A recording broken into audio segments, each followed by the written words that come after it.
Oui, shalom, shalom, peuple de Dieu, shalom. Voilà, je prends la direction d'un village à 5 kilomètres. Voilà, je marche durant 5 kilomètres pour vous enseigner sur le mystère de la dîme.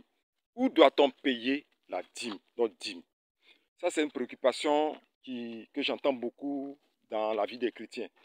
Chaque fois, on m'appelle prophète, il faut nous orienter parce qu'il y a beaucoup de confusion. On ne sait pas où on doit payer notre dîme. On dit souvent à l'église, tu peux payer ta dîme.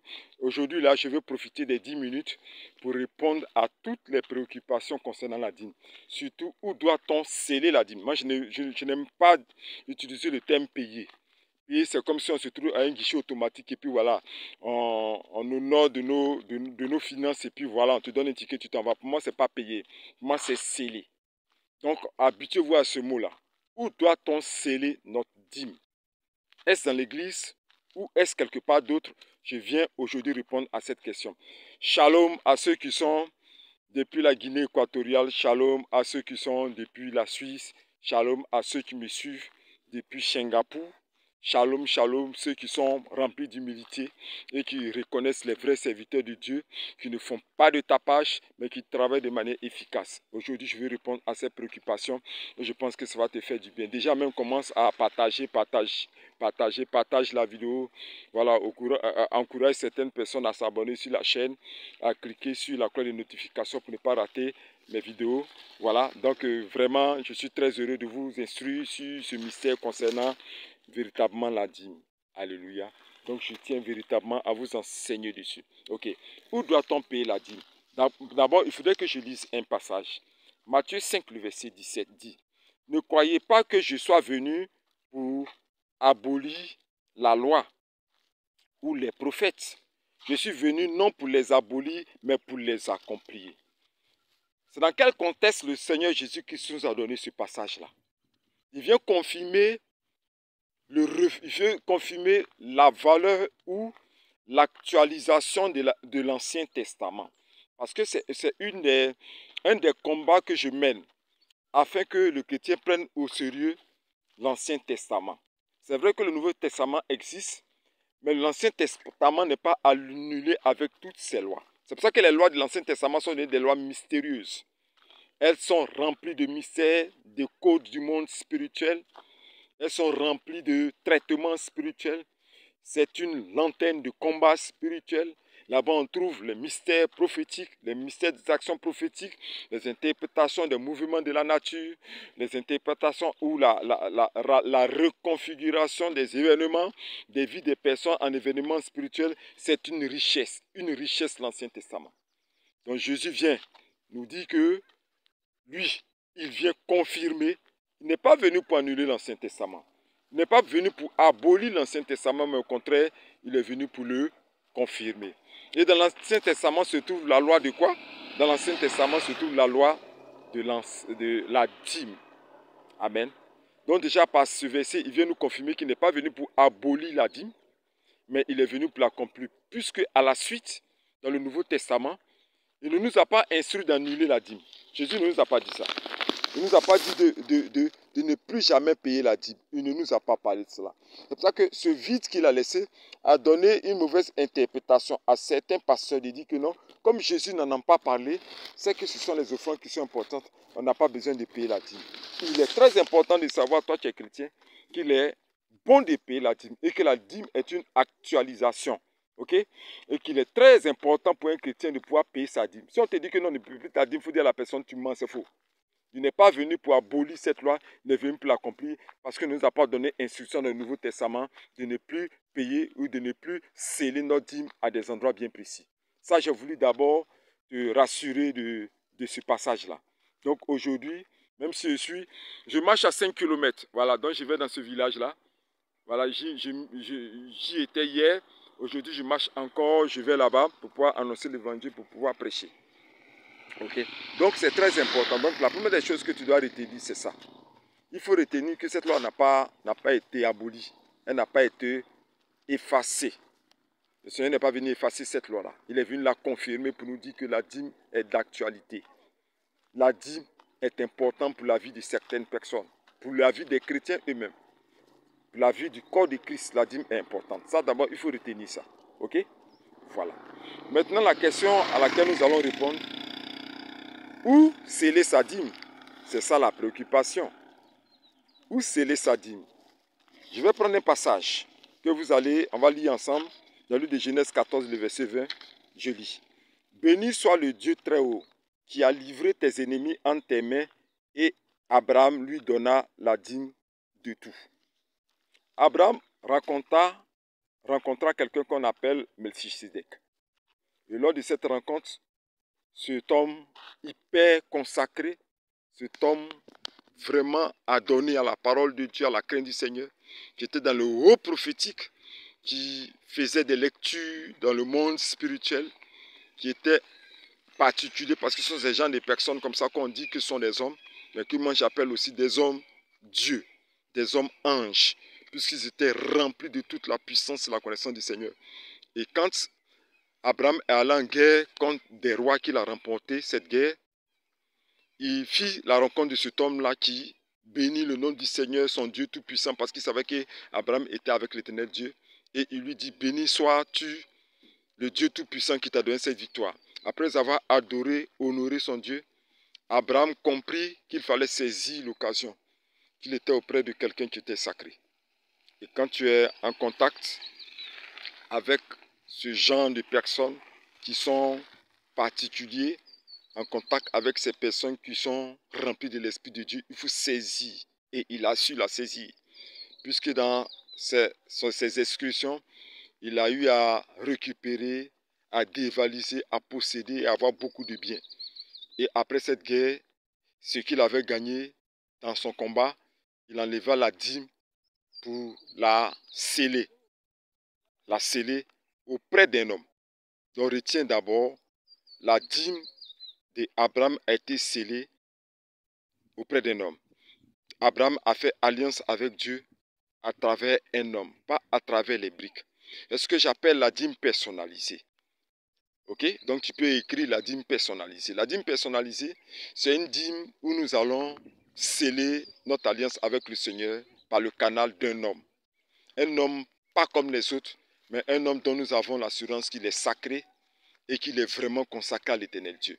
Moi, je payais ma dîme, ou excusez-moi, c'est le mot que nous avons laissé. Moi, je scellais ma dîme auprès d'un prophète. À ma conversion, j'ai commencé déjà très tôt à payer ma dîme auprès d'un homme de Dieu que j'ai rencontré, comme Melchisedec. Un homme vraiment consacré, qui passe tout son temps dans les camps de prière, qui jeûne, qui aime le Seigneur. Vraiment, je n'ai pas trouvé de serviteur de Dieu pareil comme ça en Côte d'Ivoire. Il était trop consacré. Il était adonné à la Bible. Chaque fois quand tu vas lui rendre visite dans le camp de prière, il est en train de méditer la parole du Seigneur. Quand tu vas, je fais 21 jours de jeûne, je fais une semaine de jeûne pour tel cas. Il avait soif de la connaissance de Dieu. Il avait l'amour exceptionnel du Seigneur Jésus-Christ. Il vivait dans une consécration parfaite et surtout dans une sanctification. Retenez bien le mot sanctification. Il était saint, un homme droit et juste. Donc c'est auprès de lui que Dieu m'a confirmé. Le Seigneur m'a confirmé de payer ma dîme auprès de lui. Donc c'est auprès de lui que moi je partais pour payer ma dîme. Excusez-moi, le mot est resté dans mon langage. Changez le mot avec moi, sceller ma dîme. Voilà. C'est auprès de lui que j'allais sceller ma dîme avec le Seigneur. Mais je vous dis, chaque fois que je vais sceller cette dîme-là et qu'il prie pour moi, je n'ai même pas besoin de 48 heures, les portes s'ouvrent. Les situations se décantent automatiquement à mon niveau. Automatiquement. Parce que j'ai sémé auprès d'un homme de Dieu, j'ai sémé dans le spirituel, dans le ministère d'un sacré. C'est pour ça, faites attention où vous payez votre dîme. Je ne vais pas revenir dessus parce que j'ai déjà prêché sur la dîme. Allez-y voir une de mes vidéos, j'ai parlé des offrandes et des dîmes, vous allez comprendre. Mais aujourd'hui, je vais vous éclairer seulement pour répondre à la question où on doit payer, où on doit sceller notre dîme. Tu peux sceller ta dîme auprès d'un homme. Un homme que le Seigneur te confirme sa consécration. Un homme que tu sais par ta prière, par ton observation aussi, par ses témoignages, parce que la Bible dit qu'on les reconnaîtra par leurs témoignages. Un homme qui pousse des fruits d'abondance. C'est auprès d'un homme que tu peux s'aimer aussi ta dîme. On appelle cela la dîme personnalisée. Ce n'est pas seulement au sein de l'église. Tu peux le faire. Moi, je l'ai fait auprès d'un prophète, un vrai prophète. Et quand je le fais, les portes s'ouvrent automatiquement pour moi durant le temps. Automatiquement, restauration, bénédiction, abondance. C'est-à-dire, c'est comme si il vient briser, chaque fois que je vais, l'action vient briser un blocage. Tout se débloque un coup. Amen, amen. Donc, il faut retenir que tu peux, mais il faut prier beaucoup pour ne pas que tu aies à sceller ta dîme auprès d'un faux pasteur. Si tu as scellé ta dîme auprès d'un faux homme de Dieu, tu es foutu. Tu es foutu. C'est une alliance de malédiction qui sera consacrée à ses démons, à ses dieux, à sa magie, à ses pitons, à ses croyances, à ses exotérismes. C'est foutu pour toi. Beaucoup de personnes ont perdu leur travail, d'autres ont perdu leurs femmes, d'autres ont perdu leurs affaires, d'autres sont appauvris parce qu'ils ont mal payé et ils ont payé la dîme à l'endroit où il ne faut pas. Donc c'est ce que je veux te dire, ce qu'on appelle la dîme personnalisée. Il y a la dîme universelle, ok, qui se trouve dans la parole de Dieu. La dîme universelle qui se trouve dans la parole de Dieu, je vais lire ça pour toi. Amen, amen. Voilà, Malachie 3, le verset 10. Apportez à la maison du trésor toutes les dîmes, afin qu'il y ait de la nourriture dans ma maison. Tout le monde connaît ça. Il n'y a pas quelqu'un qui va me dire qu'il ne connaît pas ce passage biblique. Le Seigneur dit d'apporter à la maison des trésors. Bon, là on doit répondre à la question, qu'est-ce que c'est que la maison des trésors? La maison des trésors, c'est la maison de la richesse. Où quand tu rentres, tu sors béni, restauré, tu sors en tout cas libéré, tu sors nettoyé, tu sors véritablement élevé.